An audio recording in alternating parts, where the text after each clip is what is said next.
The Age of Revelation kicks off with the Amazing X-Men. Let's talk about it in this video.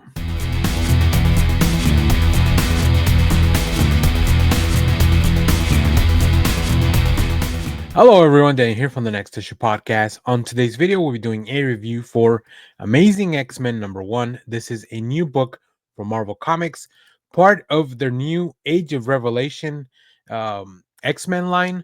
So all the books in the X-Men line, they finished off, they reset, and there's been a couple of issues that really fill you in on what happens in this alternate future where the X-Men are X years in the future.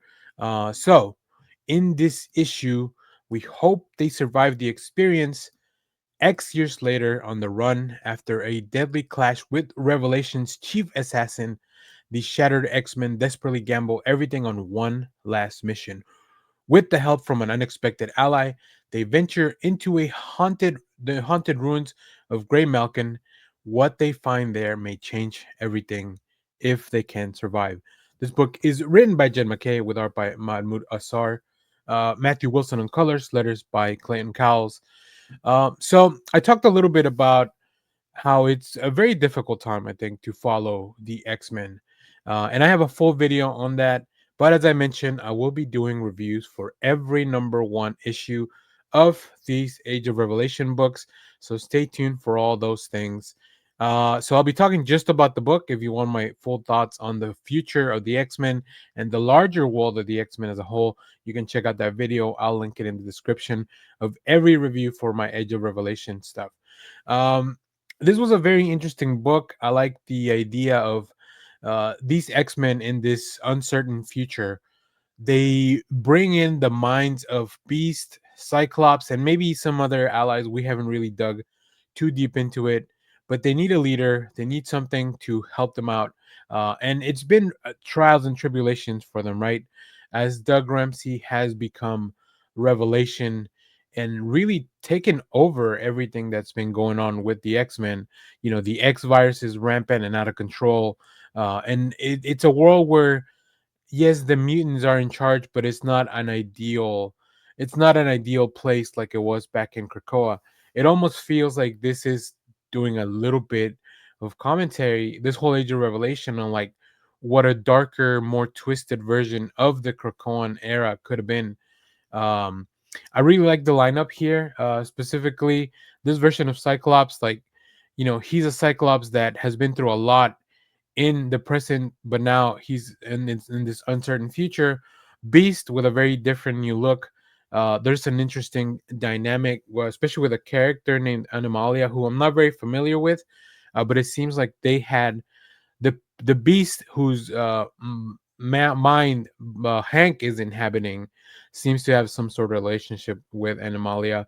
We also have one of my all-time favorites, Glob Herman. My boys never looked so good, so I appreciate that. And then we have Swarschild, who is another character that seems to be newer to this world. And what they want to do here, it's really fun to see some characters, especially more recent characters. Like from the Gail Simone run, bringing all being brought into this world. This is a world that is full on apocalypse, uh, but we're trying to figure out, is there even anything worth saving? We have a Wolverine that is being controlled by Revelation, who's being set out to take out the X-Men. So overall, it's a pretty interesting premise. This might be one of the books that I continue to check out, at least when the trade collections or maybe on Marvel Unlimited. But like I said, I wanted to check out issue #1.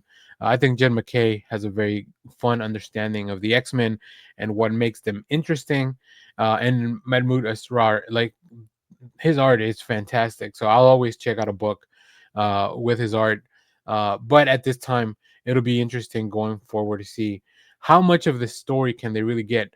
I think one of the big problems, and this is the only thing I'll mention about my issues with the X-Men line overall, there's about 20 books coming out like in the next couple of weeks.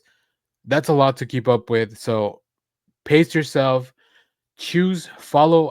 I would recommend follow your creators that you like, and then also use the resources like your local library when the collections are out, or maybe even the Marvel Unlimited app. might be worth, even if you're a couple of months behind, might be worth to continue this effort. I haven't been to the shop yet. I don't know exactly which one of these are like very cool covers, so I'll try to refrain myself and try to kind of uphold that. But yeah, I'm looking forward to seeing some of the variant covers. So, as a matter of fact, we will now have our showcase for this episode. So here we have the main cover, Mahmoud Asrar. This is the kind of roster that we're following along. Next, we have this cover by Herman Peralta with the roster as well, but also including, we see Storm in the back, and then this version of Wolverine that seems to be an assassin being controlled by Revelation. Next, we have this really cool Mark Bagley Beast variant.